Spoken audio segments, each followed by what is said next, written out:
नमो नमः। मैं प्रकृति पंड्या, हेरिटेज इंस्टीट्यूट डूंगरपुर से। मैं आज छंद के विषय में आपको अध्ययन कराने जा रही हूँ। छंद के परिभाषा, उसके प्रकार और उसके नियमों के विषय में हम अध्ययन करेंगे। मैं आपके सामने एक प्रेजेंटेशन रखती हूँ और उस प्रेजेंटेशन के स्लाइड के माध्यम से हम अध्ययन करेंगे। तो आइए देखते हैं, मैं आपको शेयर करती हूँ।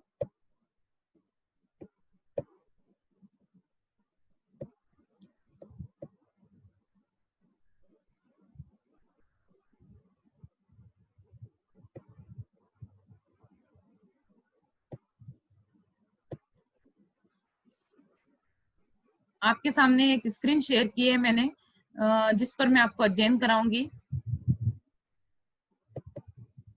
हम छंद के विषय में अध्ययन कर रहे हैं।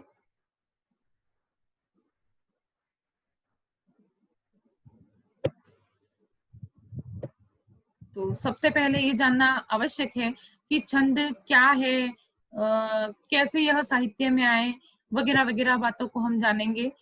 तो छंद, सबसे पहले उसकी परिभाषा को हम देखेंगे।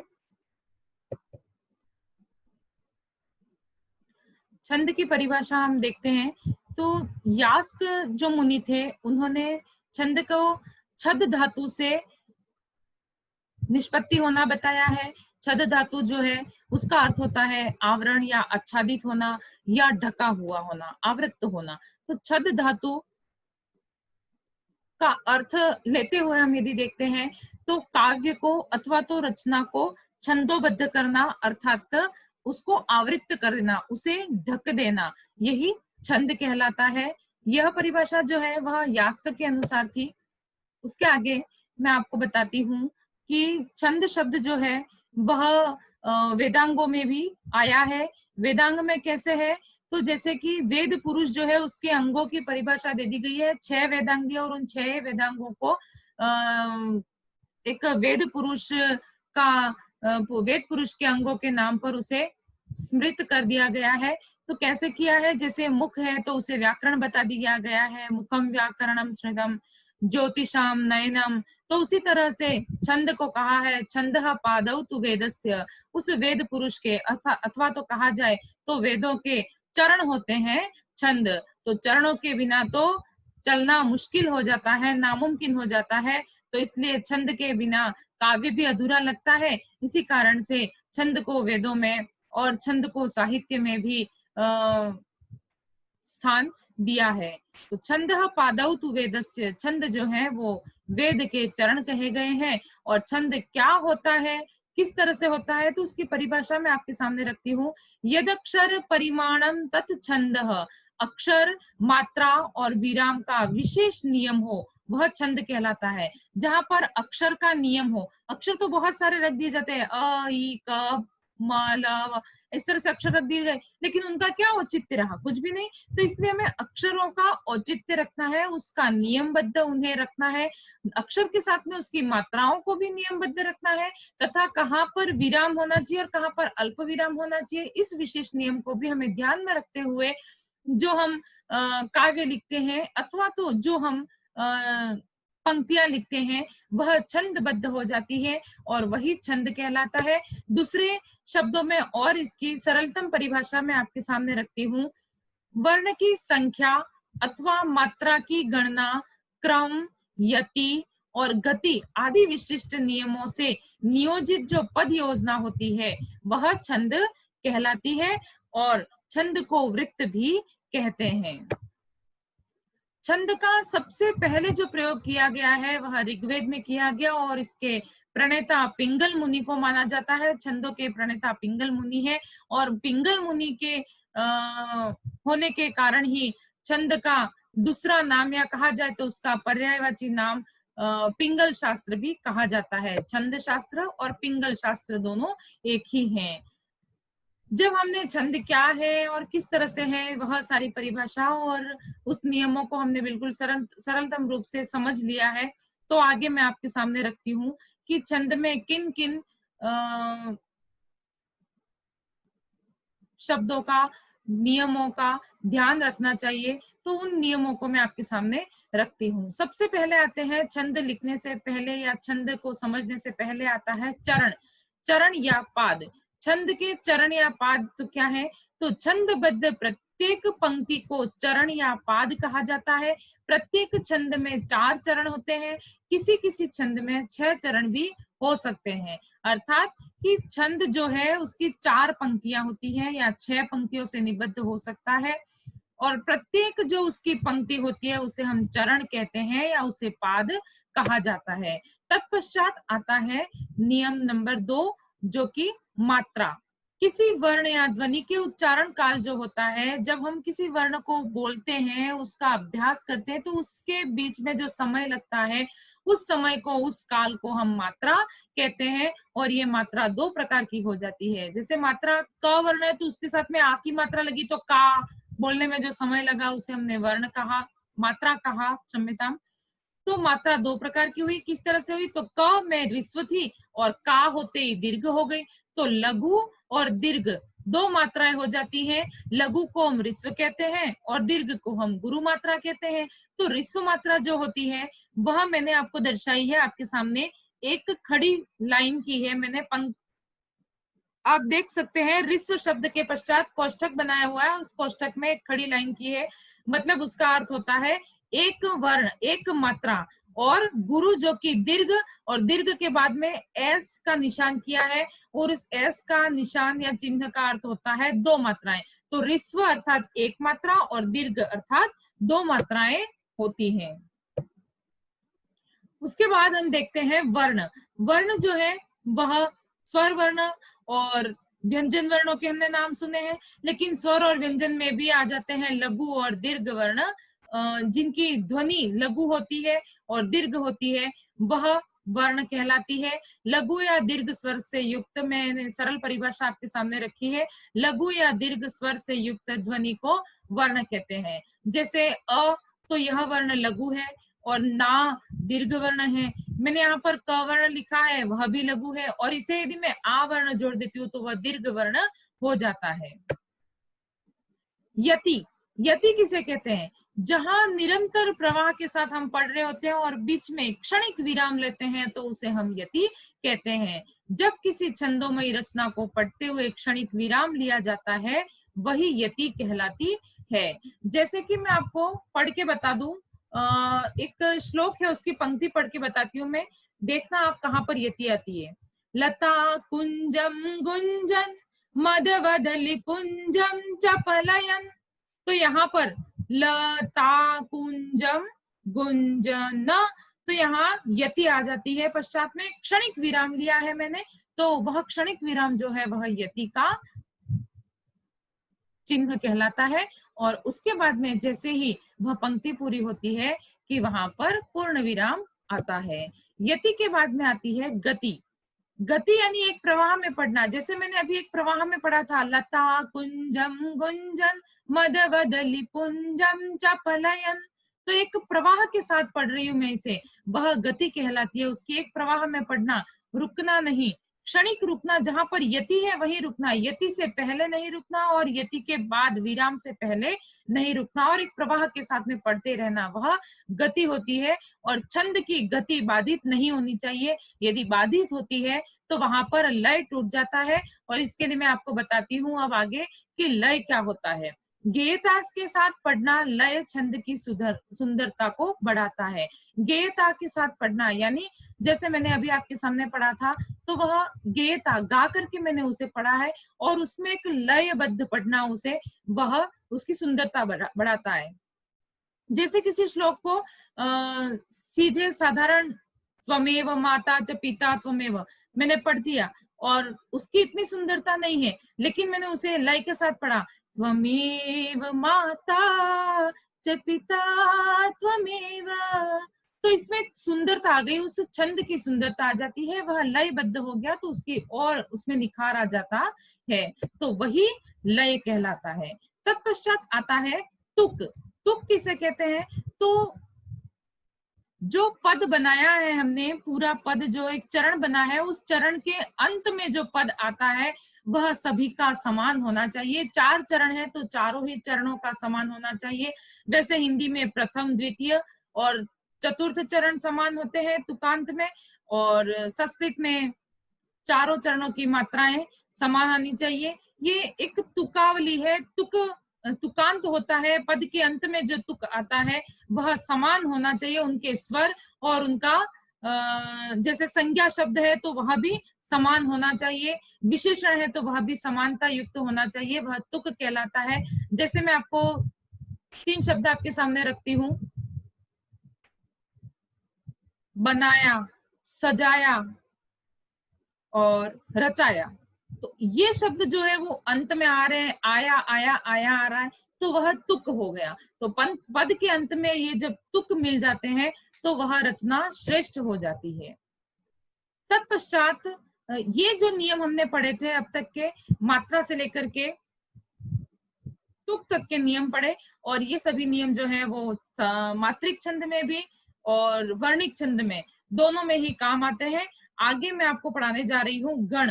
गण जो है वो वर्णिक छंदों में काम आते हैं। वर्णिक छंद में किस तरह से इसे उपयोग करते हैं हम गणों का, और किस तरह से यह वर्ण की गिनती कराते हैं हमें, हम पढ़ते हैं इसको। वर्णिक छंदों में 3 वर्ण के समूह को गण कहते हैं।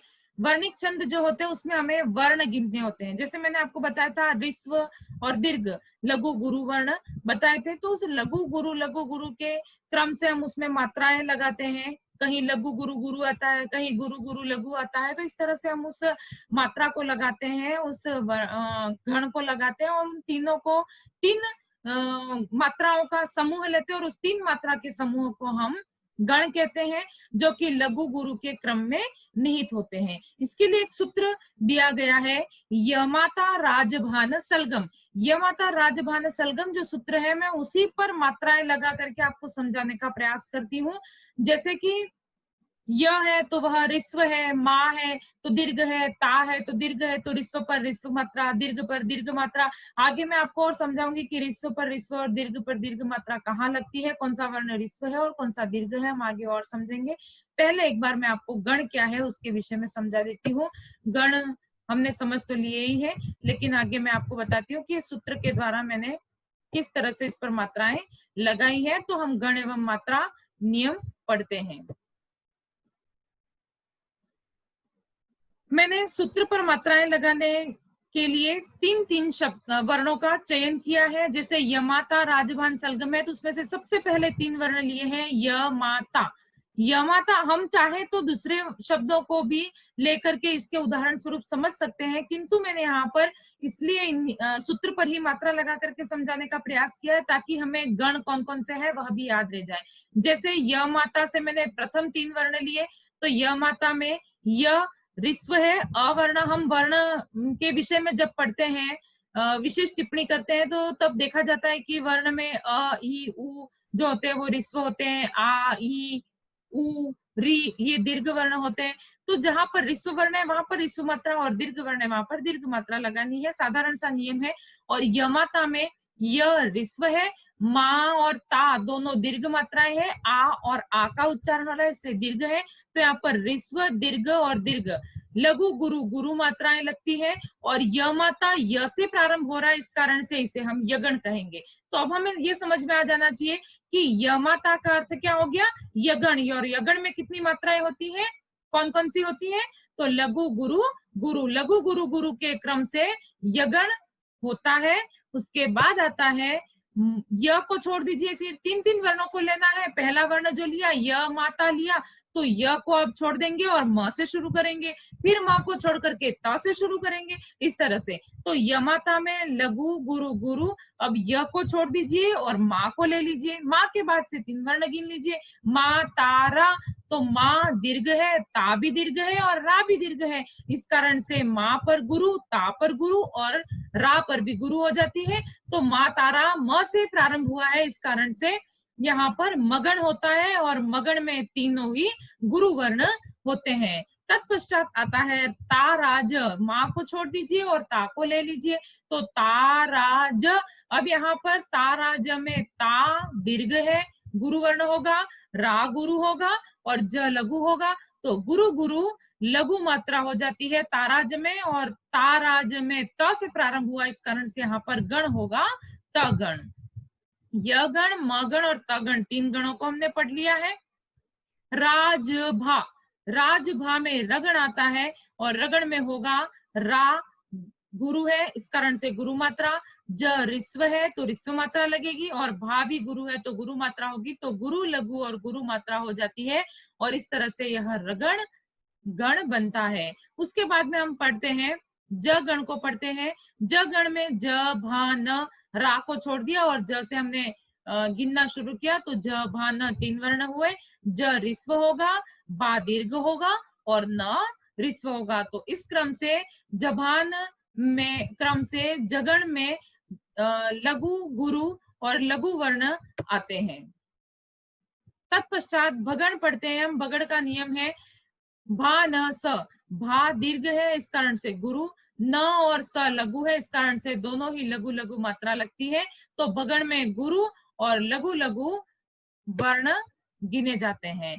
तत्पश्चात आता है नस्ल। नस्ल में न, स और ल तीनों ही लघु हैं, इस कारण से तीनों लघु मात्रा लगती है यहाँ पर नस्ल में।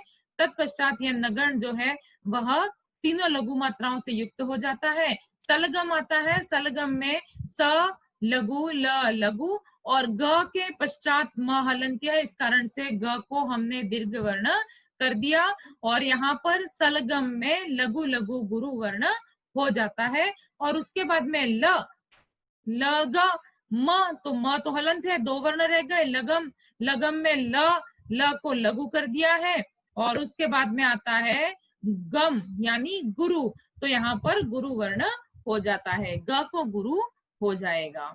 इस तरह से मैंने आपको सूत्र के साथ में मात्रा लगाना सिखाया है। मैं आशा करती हूँ कि आपको बहुत अच्छे से यह नियम समझ में आ गया होगा। यगण, मगण, तगण, रगण, जगण, भगण, नगण और सगण, इस तरह से यह 8 गण होते हैं, और इन 8 ही गणों को हमने पढ़ लिया है लघु गुरु के क्रम से। तत्पश्चात हम इन मात्राओं के नियमों को पढ़ते हैं कि मात्रा का नियम कैसे मात्राएं लगाई जाती हैं, कहाँ पर रिस्व लगती है और कहाँ पर दीर्घ लगती है। वैसे तो मैंने सूत्र के साथ आपको समझा ही दिया है, लेकिन फिर भी अलग अलग तरीके से समझा देती हूँ, बहुत सारे नियम होते हैं। तो लघु मात्रा कहाँ लगती है? अ, ई, उ, रील, री तथा अनुस्वार, इनके साथ में लघु मात्रा लगती है। अ वर्ण रिस्व है, ई वर्ण रिस्व है, उ वर्ण रिस्व है, री भी रिस्व है और री भी रिस्व है, और उसके अलावा अनुस्वार आता है वह भी रिस्व वर्ण में गिना जाता है। तो इन सभी के साथ में लघु मात्रा लगती है।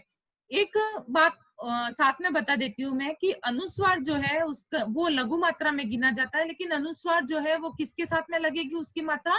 उसके पहले जो वर्ण आता है उसके साथ में उसकी मात्रा लगेगी। जैसे कि कंगन शब्द है, तो कंगन में क के ऊपर अनुस्वार लगा हुआ है, तो क तो रिस्व है, किंतु अनुस्वार की मात्रा भी उसके साथ गिनी जाती है, इसलिए वहां पर दीर्घ वर्ण हो जाएगा। तो कंगन में गुरु लघु लघु मात्रा हो जाती है।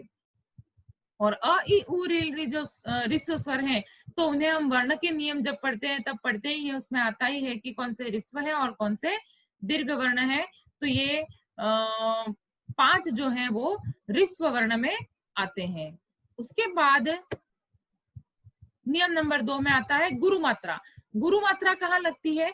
तो आ, दीर्घ ई, दीर्घ उ, री, ए, ऐ, ओ और औ, इनमें गुरु मात्रा लगती है। किस प्रकार से? आ है तो उसके ऊपर एस का निशान होगा, अर्थात 2 मात्राएं गिनी जाएंगी। अ में 1 मात्रा गिनी जाती है और आ में 2 मात्रा गिनी जाती है।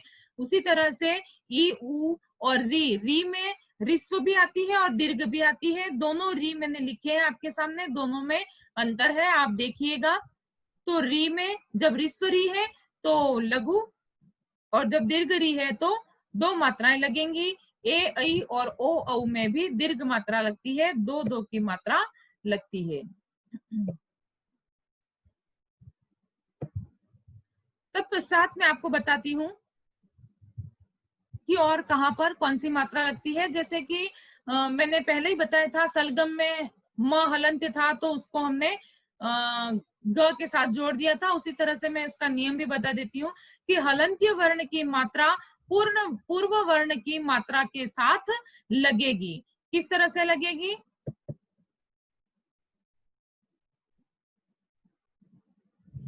तो जैसे हस्त शब्द है आया है यहाँ पर, अब हस्त शब्द में ह के पश्चात स आधा वर्ण है और त पूर्ण वर्ण है। तो हस्त स जो आधा है उसकी मात्रा जो है वो ह के साथ लगेगी। स आधा है, उसके पूर्व ह वर्ण आया है, तो हलंत्य वर्ण जो होता है उसकी मात्रा उसके पूर्व वाले वर्ण के साथ लगती है। इस कारण से हस्त के स की मात्रा ह के साथ हो जाती है, तो ह दीर्घ और त जो है वो लघु वर्ण ही रहेगा, और स के ऊपर हमें अलग से कोई मात्रा लगाने का नियम नहीं लगाना है। इस कारण से हस्त में दो वर्ण गिने जाते हैं, हस्त और लघु गुरु की मात्रा लगती है।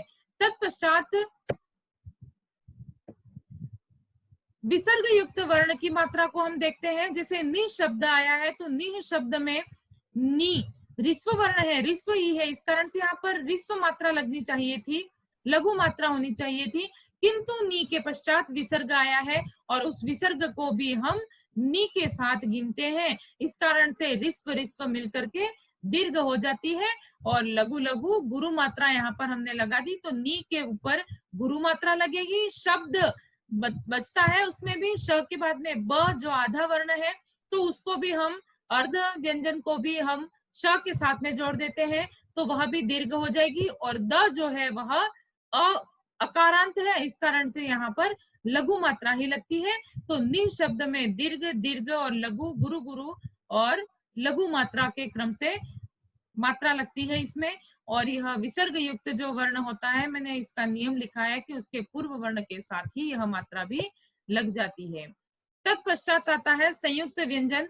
कक्षा शब्द दिया है और कक्षा शब्द में क्ष आया है, तो उस क्ष को हम जब संयुक्त व्यंजन पृथक करके लिखते हैं, तो क्ष को हलंत्य क और उसके पश्चात हलंत्य श और उसके पश्चात अ वर्ण जोड़ते हैं, तब जाकर के क्ष वर्ण बनता है। तो वो जो क्ष वर्ण है उसका हलंत्य क जो था, उस हलंत्य क को पूर्व वाले क के साथ जोड़ देते हैं। पूर्व वाला क वर्ण लघु था, इस कारण से यहाँ पर लघु मात्रा लगनी चाहिए थी, किंतु क्ष संयुक्त वर्ण है और उसका क जोड़ते ही क जो है उसकी दो मात्राएं हो गई, इस कारण से क में भी दीर्घ मात्रा हो गई, गुरु मात्रा हो गई। और क्षा जो है उसमें आ की मात्रा लगी हुई है, इस कारण से यहाँ पर भी गुरु हो गई। तो कक्षा में दोनों ही मात्राएं गुरु वर्ण की हो जाती है। और यहाँ पर नियम मैंने बताया है, संयुक्त व्यंजन का पूर्व वर्ण गुरु माना जाएगा। तत्पश्चात लौकिक छंद मूलतः दो प्रकार के होते हैं। छंद के हमने नियम पढ़ लिए कि किस किस तरह से कहाँ यति गति लय क्या होता है, वो सब कुछ हमने पढ़ लिया है। कहाँ कौन से वर्ण लगते हैं, कौन सी मात्राएं लगती हैं, लघु गुरु सब कुछ हमने पढ़ लिया है, उन नियमों को हमने समझ लिया है। मैं आगे आपको लौकिक छंद और अलौकिक छंद बताती हूँ। लौकिक छंद होते हैं और अलौकिक छंद होते हैं दो प्रकार मूलतः। लेकिन क्या होता है कि लौकिक छंद साहित्य में, लौकिक साहित्य में चल रहे हैं और अलौकिक छंद जो है वो वैदिक साहित्य में चल रहे हैं, जिनका प्रचलन वर्तमान में कम हो गया है। तो हम लौकिक छंद के विषय में ही पढ़ते हैं। और लौकिक छंद जो है वह भी दो प्रकार के होते हैं, एक होता है मात्रिक छंद और दूसरा होता है वर्णिक छंद। मात्रिक छंद में मात्राएं गिनी जाती हैं और वर्णिक छंद में वर्ण गिने जाते हैं। जैसे मैंने बताया आपको कि मात्राएं कैसे गिनते हैं, तो लघु गुरु मात्रा लगती है और उसमें गिनती कैसे होगी, तो लघु मात्रा को 1 और दीर्घ मात्रा को 2 गिना जाता है। तो इस कारण से जैसे हस्त शब्द मैंने आपको उदाहरण स्वरूप बताया है, तो उसमें 3 मात्राएं लगी हैं। नि शब्द में 2 2 1 5 मात्राएं लगी हैं, कक्षा में 4 मात्राएं लगी हुई है, तो वो मात्रिक छंद का नियम है। लेकिन यदि मैं इसको गिन लूं वर्णिक छंद में, तो यहाँ पर मुझे गण नियम लगाना होगा। छंद जो है उसके मूलतः दो प्रकार होते हैं, हमने पढ़ लिए, लेकिन अब वो जो दो प्रकार है मात्रिक और वर्णिक, उनके भी आगे प्रकार होते हैं। तो उनके कौन कौन से प्रकार होते हैं वो हम पढ़ते हैं। मात्राएं हम लगाते हैं तो किन किन चरणों में किस किस तरह मात्राएं लगाते हैं, उसके लिए हमने समवृत्त छंद, अर्ध समवृत्त छंद और विषम वृत्त छंद 3 प्रकार लिए हैं। अब इन तीनों का अर्थ क्या होता है, किस तरह से मात्राएं लगती है, मुझे समझते हैं। तो सबसे पहले समवृत्त छंद होता है, समवृत्त होता है, छंद को ही हम वृत्त कहते हैं। समवृत्त होता है, और समवृत्त में जिसके चारों चरणों में समान मात्रा हो या समान वर्ण हो तो वह समवृत्त हो जाता है। चारों ही चरण समान होना अर्थात किस तरह से कि एक छंद है, उसकी 4 पंक्तियां और 4 पंक्तियों में ही 13 मात्राएं होती हैं, अथवा तो वर्ण जो है वह 13 वर्ण हो जाते हैं। चारों ही चरणों में समान मात्राएं या समान वर्णों की स्थिति होना समवृत्त कहलाता है। उसके आगे आता है अर्ध समवृत्त। अर्ध समवृत्त में क्या होता है कि जिसके 4 चरण होते हैं किंतु पहला और तीसरा, दूसरा और चौथा अर्थात विषम और सम इन चरणों में समान मात्राएं हो। विषम चरण कौन से हो जाते हैं, प्रथम एवं तृतीय चरण। तो प्रथम और तृतीय में जैसे 11 मात्राएं हो, और द्वितीय और चतुर्थ चरण जो सम चरण है उसमें जैसे कि 12 मात्राएं हो, तो वह छंद जो होता है वह अर्ध समवृत्त होता है। समवृत्त छंद का मैं आपको उदाहरण बताऊं जिसके चारों चरण समान मात्रा होती है, उसमें जैसे शिखरिणी छंद होता है, तो शिखरिणी छंद में उसके चारों ही चरणों में समान मात्राएं होती है। मैं एक श्लोक है उसकी कुछ पंक्तियां आपको गाकर सुनाती हूँ, जिसके चारों चरणों में समान मात्राएं, आपको अच्छे से समझ में आ जाएगा। लता कुंजम गुंजन मदवदलि पुंजम चपलयन समालिंगन नंगम द्रुततरमनंगम प्रबलयन रजो वृंदम विंदन किरति मकरंदम दिशि दिशि मरुन्मंदम मंदम दलितम रविंदम तरलयन।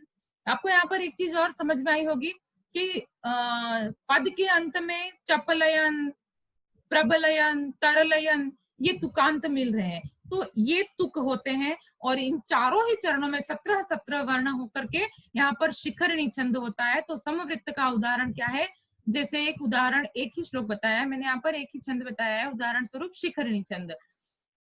उसी तरह से अर्ध समवृत्त छंद होता है जिसके प्रथम और तृतीय चरण में समान मात्रा होती है। मालभरणी छंद होता है जिसके प्रथम चरण में तो प्रथम और तृतीय चरण में 11 मात्राएं और द्वितीय और चतुर्थ चरण में 12 मात्राएं होती हैं।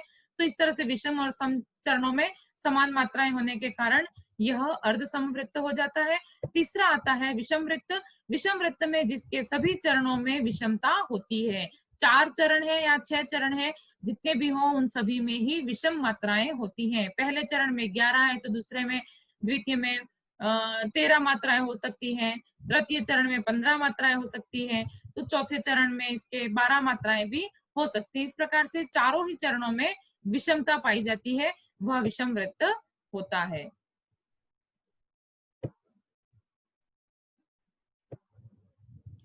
आज जो छंद का विषय हमने लिया था उसकी यति, गति, लय, वर्ण और मात्रा के विषय में हमने पढ़ लिया, और छंद कितने प्रकार के होते हैं यह भी हमने देख लिया है। आगे छंदों के लक्षण और उसके उदाहरण जानने के लिए आप अगली वीडियो क्लिप जरूर देखिएगा। तब तक के लिए नमस्कार एवं धन्यवाद।